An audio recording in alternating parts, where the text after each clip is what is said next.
আসসালামু আলাইকুম। নতুন আরেকটা ব্লকে আপনাদের স্বাগতম।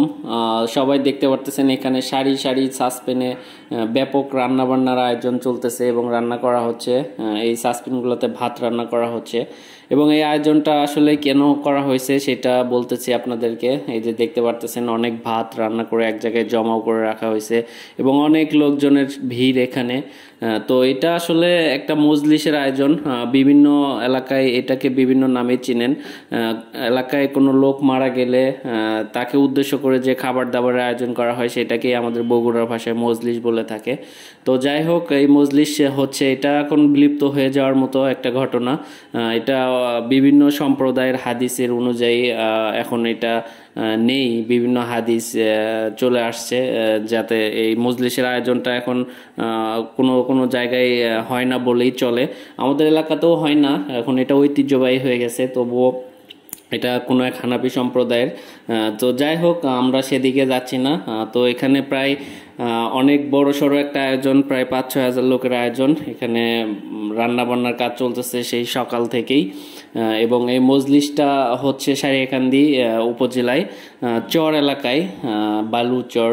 আপনি দেখতে পাচ্ছেন এখানে পুরা ফাঁকা মাঠ, একদম লোকজনের সমাগম, বিভিন্ন দিক থেকে বিভিন্ন লোকজন চলে আসতেছে এখানে। আসলে মজলিসটা আগের দিনেও এরকমই হইতো। কোনো লোক, কোনো বিত্তবান বা বিত্তশালী লোক মারা গেলে তাকে উদ্দেশ্য করে মজলিস করা হতো। মজলিস না করলে যেন একটা অপূর্ণতা থেকে যায়, এরকম একটা প্রথা ছিল একটা সময়। তো এখন এই এরকমই একটা আয়োজন দেখতে পারতেছেন এখানে। আসলে কাউকে ওইভাবে উদ্দেশ্য করে দাওয়াত দিতে হয় না, এখানে ঢালাওভাবে দাওয়াত করে দেওয়া হয় যে অমুক তারিখে মজলিস, সবার দাওয়াত থাকলো, যে যেখান থেকে পারে এখানে এসে উপস্থিত হয় এই দাওয়াতে। এরকমই বিভিন্ন এলাকা থেকে লোকজন এসে এখানে জমাও হয়েছে এখানে এই খাবারটা খাওয়ার উদ্দেশ্যে। তো অনেক বড় আয়োজন দেখতে পারতেছেন, অনেক লোকজন জমায়েত হয়েছে। এটা হচ্ছে সারিয়াকান্দি উপজেলায় একটা চর এলাকা। তো এই এলাকায় এই মজলিসের আয়োজনটা করা হয়। এবং এখানে যে মারা গেছে সে মোটামুটি বিত্তশালী লোক ছিল, তাকেও উদ্দেশ্য করে আজকের এই আয়োজন। এখানে আমাদের এলাকার ভাই ব্রাদাররা সবাই আসছে দাওয়াত খাইতে। মেহেদি আছে, যে দেখতে পারতেছেন কথা বলতেছে, মেহেদি, তারেক, সাগর, আলমগীর, আমার চাচা জুয়েল চাচা আছে এখানে।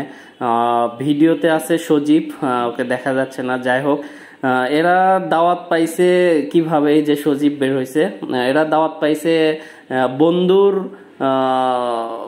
বন্ধুর বন্ধুর নানা, এরকম সম্পর্কের একটা দাওয়াতে তারা অংশগ্রহণ করছে। তো যাই হোক, এই সব আয়োজনে এরকম ভাবেই আসে বিভিন্ন লম্বা লম্বা হচ্ছে সম্পর্কর জের ধরে এই দাওয়াতে চলে আসে। তো যাই হোক, এটা একটা ঐতিহ্যবাহী অনুষ্ঠান, এই জন্য অনেকেই শখ করে এখানে চলে আসছে যে অমুক এলাকায় মজলিস হইতেছে যাই। আর এই মজলিসের ব্যাপক আয়োজন, আসলে খাবার দাবার